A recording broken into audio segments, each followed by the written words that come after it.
उत्सर्जित होतात आहे त्यावेळेला नेमकं काय झालं ते आपण समजून घेऊ.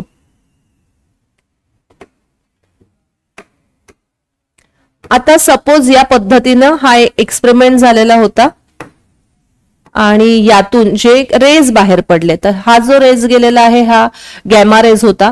त्यानंतर या ठिकाणी आपण सपोज पॉझिटिव्ह फील्ड तयार करतोय, हे इलेक्ट्रोमॅग्नेटिक फील्ड आहे आणि इथे आपण निगेटिव्ह फील्ड तयार करतो आहे. ओके, जे अल्फा पार्टिकल्स होते ना हे अल्फा पार्टिकल्स अशा पद्धतीने गेले, जे बीटा पार्टिकल्स होते ना हे बीटा पार्टिकल्स अशा पद्धतीने टर्न झाले. याचाच अर्थ आपण काय कन्सिडर करतो आहे, जे बीटा पार्टिकल्स आहे बीटा पार्टिकल्स वरती निगेटिव्ह चार्ज आहे. ओके, आणि जे अल्फा पार्टिकल्स आहे ह्या अल्फा पार्टिकल्स वरती आपल्याला कुठला चार्ज दिसून आलेला आहे, पॉझिटिव्ह चार्ज दिसून आलेला आहे. आणि गॅमा पार्टिकल्स जे आहे which have no charge, okay, यांच्यावरती काय आहे, कोणताही चार्ज नाहीये, कारण की तो जे आपला फील्ड होतं त्या फील्डमध्ये तो कुठेही फ्लक्च्युएट न होता स्ट्रेट वे निघून गेलेला आहे. ओके, आणि तुम्हाला एक लक्षात आलं अल्फा पार्टिकल किती प्रमाणात झुकलेला आहे त्याच्याकडे लक्ष ठेवायचं. त्यानंतर जो बीटा पार्टिकल आहे तो पण कसा टर्न होतो आहे ही डायग्राम लक्षात ठेवायची आहे. म्हणजे यानुसार तुम्हाला त्यांचा पेनेट्रेटिंग पॉवर कसा आहे, आयोनायझेशन पॉवर कसा आहे ते नक्कीच इथे लक्षात राहू शकतं. ओके, चलो. Hello Sakshi, Gajanan, Ganesh, hello everyone, welcome all. आवाज खरखर नाहीये ना, आता क्लिअर आहे ना, पुढे जाऊ.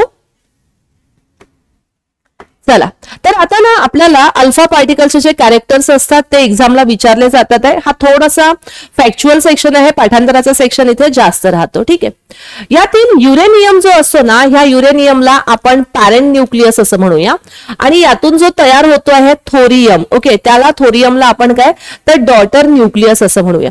इथे लक्षात ठेवा सगळेजण, ज्या वेळेला अल्फा पार्टिकल बाहेर पडतो, ओके, ज्या वेळेला काय होतो आहे अल्फा पार्टिकल ज्या वेळेला बाहेर पडला त्यावेळेला नेमकं काय बाहेर पडलेलं आहे तर आपण त्याला हेलियमच्या न्यूक्लियस सोबत कंपेअर करतो आहे. ओके, की जो अल्फा पार्टिकल पडलेला आहे तो कसा आहे तर तो हेलियमच्या न्यूक्लियस सारखा आहे.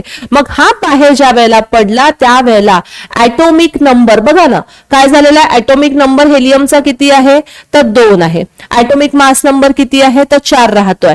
तर डेफिनेटली ज्या वेळेला हा पूर्ण हा जो पॅरेंट न्यूक्लियाय आहे, ओके, हा कोण आहे, हा जो पॅरेंट न्यूक्लियाय आहे, ह्या पॅरेंट न्यूक्लियाय मधून जेव्हा हेलियम किंवा अल्फा पार्टिकल बाहेर पडतो त्यावेळेला काय घडून येतं तर 2 ऍटॉमिक नंबर आणि ऍटॉमिक मास नंबर 4 बाहेर निघाला. म्हणजे इथे काय झालं तेवढ्यानी कमी झाला. ओके, दुसरा जो आपल्याला डॉटर न्यूक्लियाय दिसतो आहे हा डॉटर न्यूक्लियाय कसा मिळाला आपल्याला तर त्याची ऍटॉमिक नंबर हा 2 ने कमी आणि ऍटॉमिक मास नंबर हा 4 ने कमी. इथे आपल्याला दिसून येत आहे युरेनियम 235 आणि ऍटॉमिक नंबर आहे त्याचा 92. When alpha particles get emitted त्यावेळेला काय झालं तर त्यावेळेला ऍटॉमिक नंबर हा 2 ने कमी झाला. ऍटॉमिक नंबर काय 2 ने कमी झाला आणि ऍटॉमिक मास नंबर जो होता तो काय तर तो 4 ने कमी झाला. आणि डेफिनेटली यावरती क्वेश्चन येतं आणि आपल्याला मिळालं थोरियमचं न्यूक्लियस ज्याचा ऍटॉमिक नंबर हा 90 होता आणि ऍटॉमिक मास नंबर जो होता तो किती होता 231 होता. ओके, तर अशा प्रकारे हे लक्षात ठेवायचं, यावरती क्वेश्चन्स विचारले जातात. Clear everyone, all the points, very very IMP. Okay, आता तुम्हाला यामध्ये अजून एक गोष्ट अशी लक्षात ठेवायची आहे की ज्या वेळेला ना एमिशन होतं ना तर एमिशनच्या वेळेला नेमकं काय घडतं ते इथे साईडला तुम्हाला मी सांगते आहे. एमिशन हे कोणाचं होतं समजून घ्या, alpha particle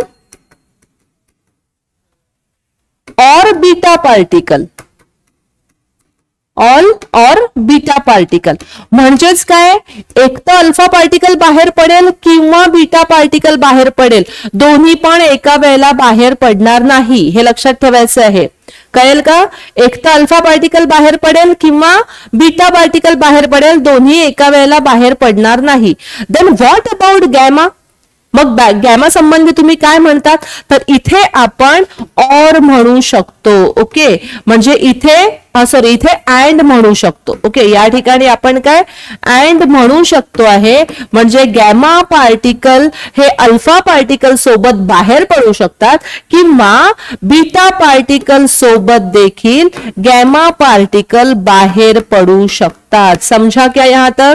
very very IMP. Okay, म्हणजे एमिशनच्या वेळेला रेडिओ ऍक्टिव्हिटीच्या वेळेला एक तर अल्फा पार्टिकल बाहेर पडतील किंवा बीटा पार्टिकल बाहेर पडतील, पण गॅमा पार्टिकल जे आहे ते अल्फा सोबत बाहेर पडू शकतात किंवा ते बीटा सोबत देखील बाहेर पडू शकतात. हा महत्वाचा पॉइंट आहे. ओके, आता बघूया आपण